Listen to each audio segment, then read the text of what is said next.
Hi, my name is Kyle Okimoto. This fall, I'll run my 16th straight New York City Marathon and 18th overall. This is my New York City Marathon prep series. Thank you for joining me. A key source of stress and uncertainty is what happens in the start village. I'm here to help you. The first thing to note are the different drop-off points. Based on your transportation mode, be aware of where you are in relation to the rest of the village. Most people come in on the ferry. That has implications on how crowded the orange and blue villages are. Just know that. If you're traveling on the buses from the New York Public Library, you're coming in from a different location. Know that the first village you'll see is the blue village, and if you walk straight, you'll hit the orange village.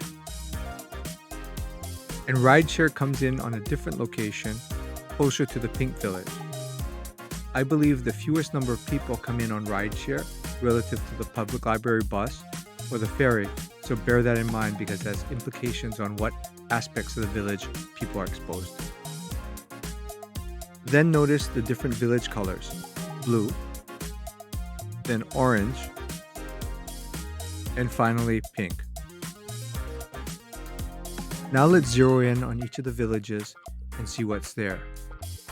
I'm going to focus on the pink village as an example, but just know that the orange and blue are similarly equipped. First of all, there are tons and tons of toilets. Here in the pink village, there are 3 separate locations. Know that there are different ones. There's also food and beverages: Dunkin' Donuts bagels, coffee, water, hot chocolate, and lemon lime Gatorade.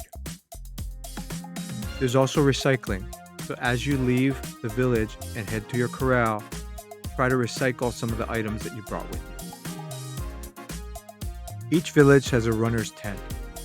Note that it's not big enough to accommodate everyone.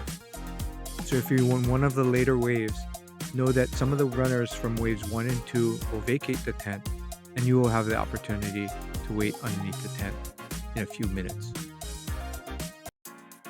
And this is not a typo, there's dogs and first aid in each of the village. The dog piece has been added in the last few years. What it is each village has a few emotional support dogs that people can visit and hang out with and de-stress prior to the race. In the central area, there are services available to all runners. There are interfaith services and an international minion service in the central area. There are also quiet and zen areas available in the central area. You'll notice that the blue, orange, and pink villages have a lot of announcements and there are a lot of people. So this may be an avenue for you to get out of the flow and just relax prior to the race. And finally, in the central area, there's also lactation facilities. So if you're a mom and you've recently had a baby and you're running the marathon, congratulations. That's quite an achievement. So if you're in one of the later waves, just know that runners in waves 1 and 2 will be vacating their spots and they'll be available for you to pounce on them. So perhaps it's a great place to lie down or a prime spot under the tent. Keep your eye open and be ready to take that runner's spot.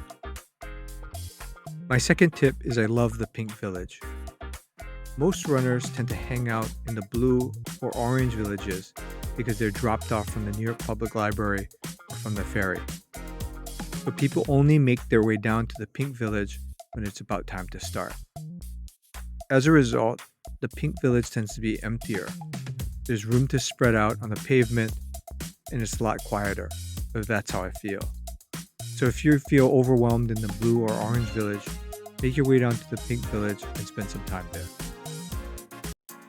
And my last tip, if you see me anywhere in the runner's village, you'll see me sitting next to a fence. Why is that? It's a great place to relax my muscles and just chill out prior to the race.